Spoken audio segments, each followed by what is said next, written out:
Deuteronomy 32.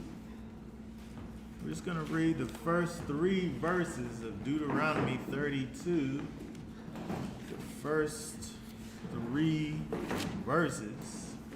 This Torah portion here is Ha'azinu, which is to give ear. So we're going to give a brief understanding as it relates to Deuteronomy 32, verses 1 through 3. Go ahead and read that for us. Deuteronomy 32, verse 1. Give ear, heavens, and let me speak, and hear, O earth, the words of my mouth. Let my instructions fall as rain, my speech drop as dew, as fine rain on the tender plants and the showers on the grass. For I proclaim the name of Yahweh, ascribe greatness to our Elohim. Okay, all right, very good. So, when we look at Deuteronomy chapter 32, we are getting really close to the end of Deuteronomy and the end of the life of Moses. He is on his way very soon to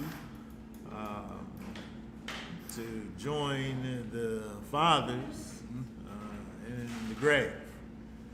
And so he's kind of giving his people, Israel, these final words of encouragement, moving them forward into, as we talked about a little last week, into the unknown. And so we see this song of Moses in Deuteronomy chapter 32. And I just wanted to look at the first few verses here, 1, 2, and 3. This Torah portion is Ha'azinu, which is the first words there, to give ear. To give ear. I want to let's look at these words here in the Hebrew. We want to talk about this a little bit as Moses begins this song of Moses here in Deuteronomy. Pull that up there on the screen there. Give ear. What's that word there? Azan, which is where Ha'azinu comes from, which means to expand. It means to broaden out the ear with the hand. Right? The ear has this natural thing where it kind of cups and catches the sounds so that it could get down into the hole, into your ear hole, right? But sometimes when you want to hear something, you might say, what? What'd you say? It's funny with my phone. You do that. If you can't hear that well, you kind of get it, like at the bottom, like where it makes like a little thing, and you kind of just like. But that's what this word azan means, to broaden out the ear with the hand. Right? So it means to listen. It means to do the things that's necessary for you to be able to listen a little more. Right? When we think about Shema is to hear, right? Which could be to listen. But this word here, azan, is this other word where it's talking about the idea of preparing yourself to listen. Right, which is a whole other thing in and of itself. Listening is the one thing, but which this word means to listen, but all of the things that are incorporated in getting ready to listen is what this word means over here. There needs to be a class strictly on that. Just on getting ready to Just listen. getting ready to listen. Because people ain't even ready just even to listen. Right? And so Moses, he knows this, right? He says, give ear. I want to look at this a little bit. I want to look at the ancient. I wish I had some fat pens. I think you use the black one. The what? The black one. Oh, you're talking about the sea bag. Let me turn it a little. Uh-oh. Maybe I need to just leave this button. All right, so there's an olive. I'm going to try to make it big. Uh-oh. There's an olive. And then there's this Zion. Then there's a moon. You have to make that. You have to draw it a couple times to make it darker. Which has some fat ends. So that's just the letters anyway. I want to do the ancient. Ancient is like a little flower looking thing. And a moon.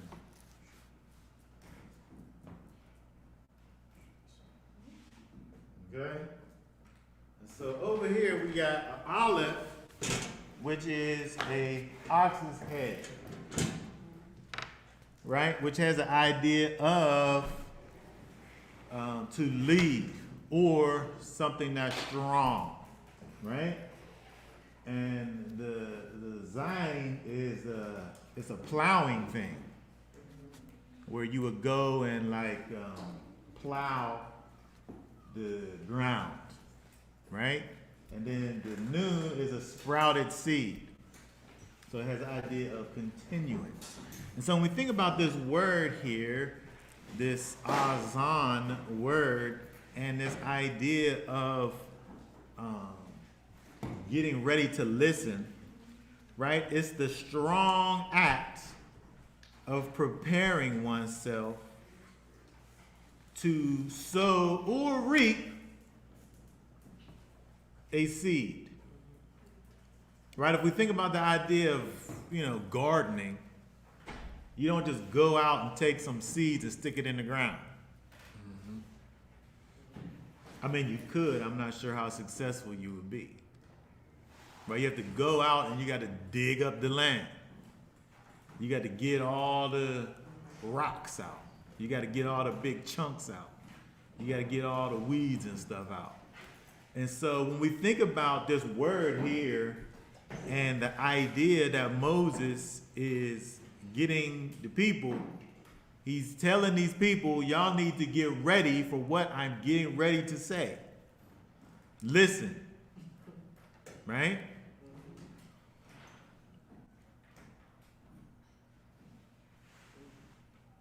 And so when we look over here at looking at verse 1 there, he says, give ear. He says, give ear, O you heavens. And so that's interesting. So why is Moses here speaking to the heavens?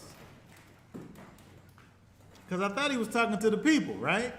But he says, give ear, O you heavens.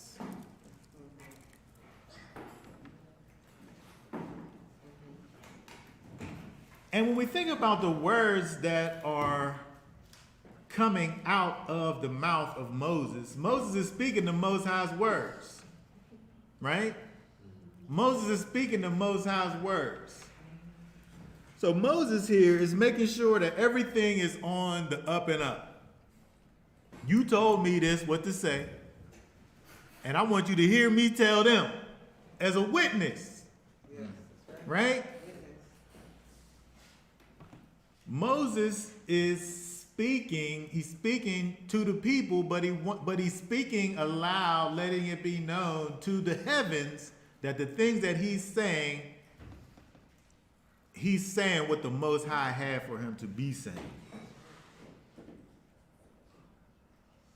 So he wants it to be known that those things that are about to be spoken, that these things are dealing with the purposes of the heavenlies, and he wants for everybody involved, which is the heavens, and the people to take heed. Right? Because he says, "Hear, give ear, O ye heavens, and I will speak, and hear, O earth, the words of my mouth." Now look at the verse 2 over here. He said, now he's about Moses, because this is a song, by the way. Now he's about to start dropping bars. Moses is. Moses is very poetic over here. And we see this over here with this song, in fact, that he is speaking. Very poetic. He says, "My doctrine shall drop as rain." Let's look at that word there, verse 2, that word, my doctrine. Verse 2, I guess that's instruction in the scriptures version. What? Did you try to say something? I never thought about Moses being a lyricist. Oh, he's oh my goodness. We're gonna see right now he's doing it. He's doing it. He's got bars over here. Right? My doctrine, my instruction. That word is something received, instruction, whether on the part of the teacher or the hearer. So it's interesting that this is actually going to be the teacher and the hearer, because Moses is the hearer. He's hearing from the Most High, and then he's teaching it to the people. So he's both. He's saying my doctrine, but my doctrine from Moses' perspective is what he received from the Most High and what he's given to the people. So in every sense of this word, this thing is being, look at this. I'm going to give you a word that you could put on your words to know list, right? Oh, it says it right there. Inveiglement. Inveiglement. You like that one? Inveiglement, right? And inveiglement here, to persuade someone to do something by means of deception, could be deception or flattery. In this case, we know that it's definitely not deception, right? But what's going on is Moses, as we see what he's been doing, is telling the people of the goodness of the Most High, giving them all the reasons in the world to be able to walk the straight path that they are being called to go ahead and walk.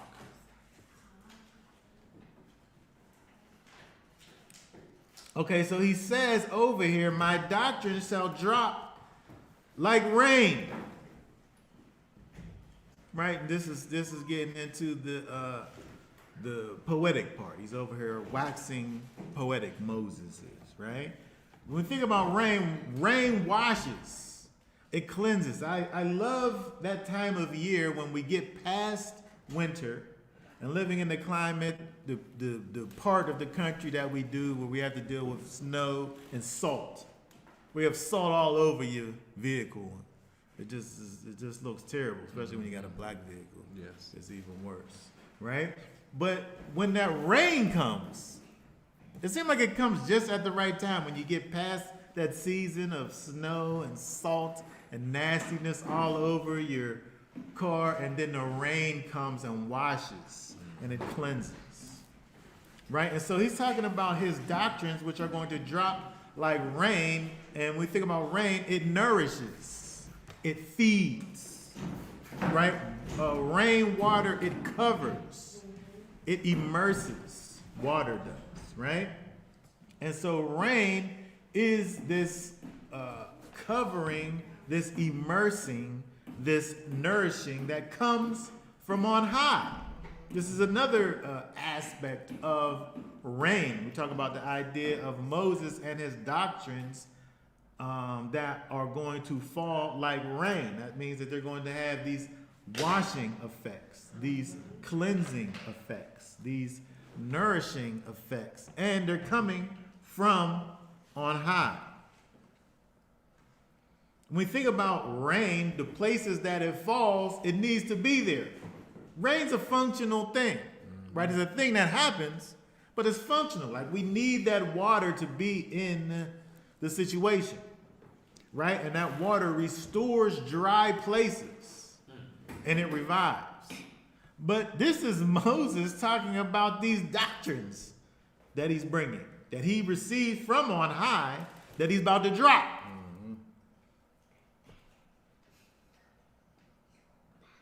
Then he says, my speech shall distill as dew.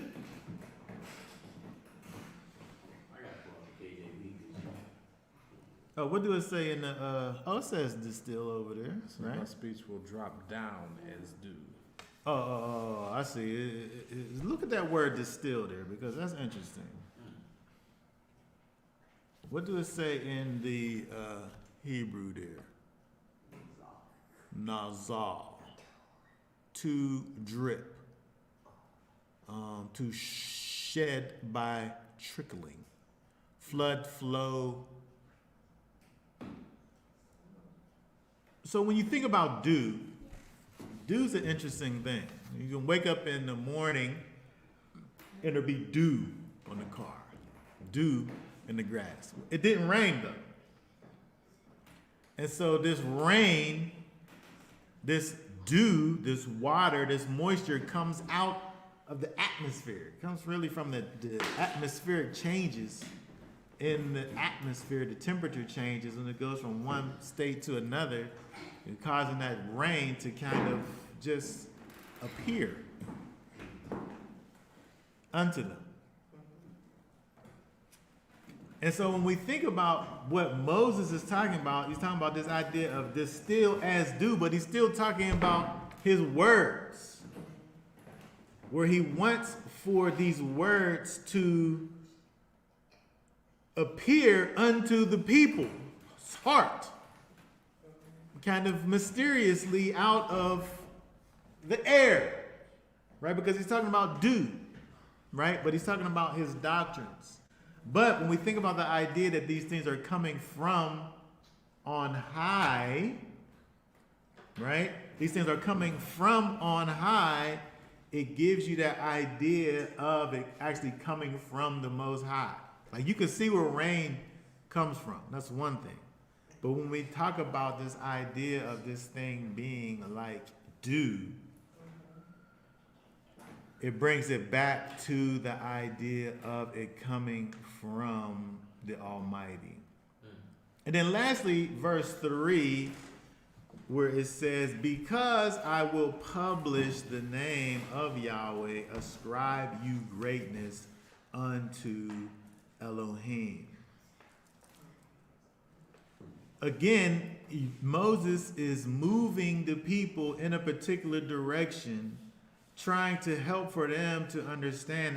And you go on, when you read the rest of this chapter here, is Moses poetically speaking about basically the goodness of the Most High.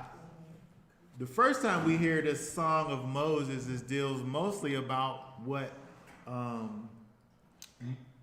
the Most High has done in terms of bringing the people out of Egypt. But now they've had this other situation with dealing with the wilderness for 40 years. And now they've experienced so many other things with the Most High that now there's so much more things to kind of build from in terms of who the Most High is and what the people, how they're better to more understand what it is, who it is that the Most High is. And so that's just kind of just a surface scratching of what we see going on over in Deuteronomy chapter 32, just the first 3 verses there. If you want to hear what it is I have to say about the rest of the chapter, just go ahead and look at one of my previous talks. But now.